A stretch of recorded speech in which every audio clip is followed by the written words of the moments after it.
with Arnab Goswami.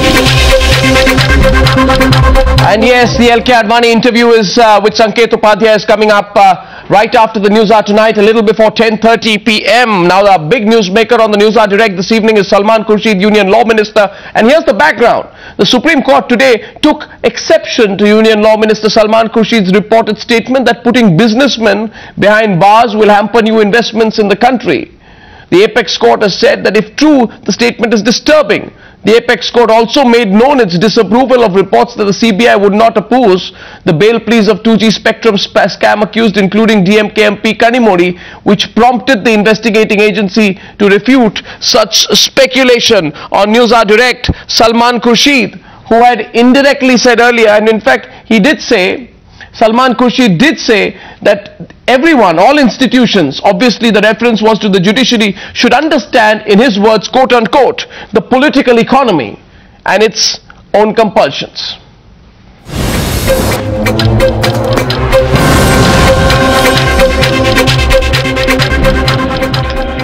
Salman Khurshid, thank you for joining me. You seem to have upset the highest court of the country.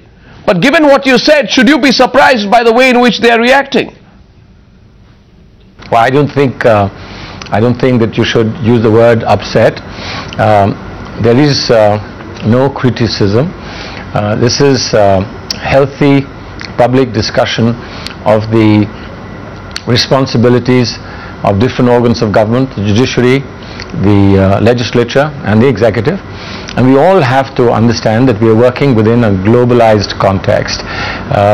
A lot of things have changed. There are paradigm shifts in the way we approach life, the way the economy functions, the demands on us of the economy. We are changing things. There was time when we treated property as something that had to be excluded from fundamental rights. Today, we are creating virtually a new fundamental right for the farmers in terms of property under the Land Acquisition Act. So I don't think you should take it in that spirit. The point, of course, is that we as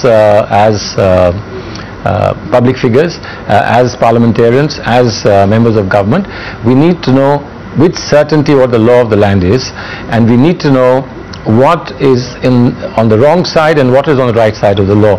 And I think to encourage this discussion in the public place, in the public realm, is not something that the Supreme Court would discourage. The Supreme Court has been the greatest guardian of freedom of speech, and it has also, I believe, done some remarkable work in this country, and I mentioned that in what I said. Remarkable work in environment, remarkable work in human rights, remarkable work in welfare legislation, whether it's food security or it's housing or what have you, police reforms. I think all that must be taken in a totality. No, but you seem to be suggesting, Mr. Khurshid, that corrupt corporates should be treated with kid gloves, or it will have a negative impact on the political economy. That seems to be what you're suggesting. I'm not concerned about what some people would think and some people will not think. What is important is for any intelligent person in this country to learn to make a distinction between what two judges say. Don't we make a distinction between what was said by one judge in the black money matter and what was said by the other judge in the black money matter?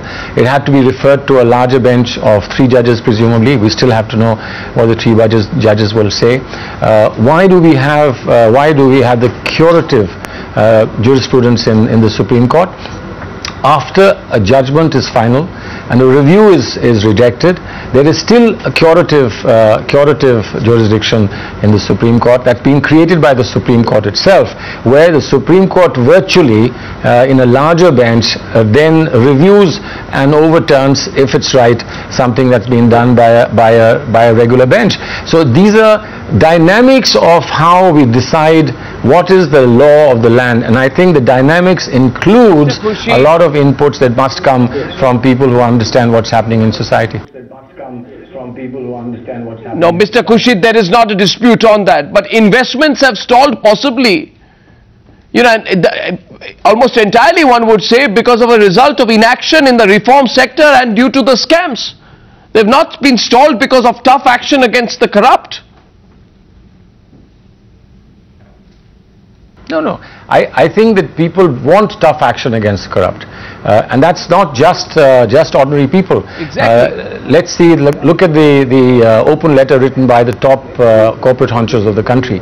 They want tough action, but tough action on rules that are predictable. You don't create rules as you go along. You don't legislate rules as you go along. And this is not something that is coming from me alone. This is something that comes from the highest court in the land. I could quote hundreds of judgments where the courts have said, our job is not to legislate, our job is to apply and interpret the law, not to legislate. Now, that is the crux of the matter. When you are within a particular economic framework, the interpretation will take you in one direction.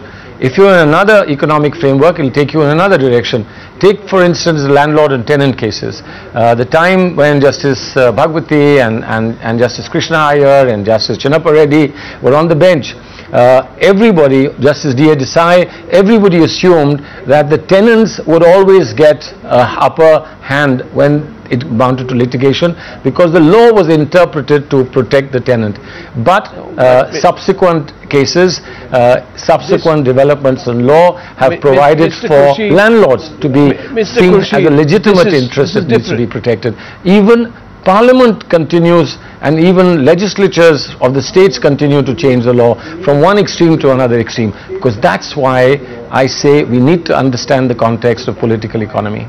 We need to understand the context of... Mr. Khurshid, the context is that you as the law minister seem to have hurt the feelings of the highest court of the land. I am sure that you have seen the hurt tone and the hurt response of the Supreme Court. This is not a completely ordinary situation. I share the sense of hurt and agony. These are judges that I have known for a long time. I have appeared before them. Profoundly sensitive people. But you know, it's a tough job. It's a tough job for us, and it's a tough job for the judiciary. And the tough job is made tough because of you. If you didn't have your cameras, and you didn't have your channels, and you didn't have your newspapers, it wouldn't be a tough job. We could just quietly sit and do what we wanted to do.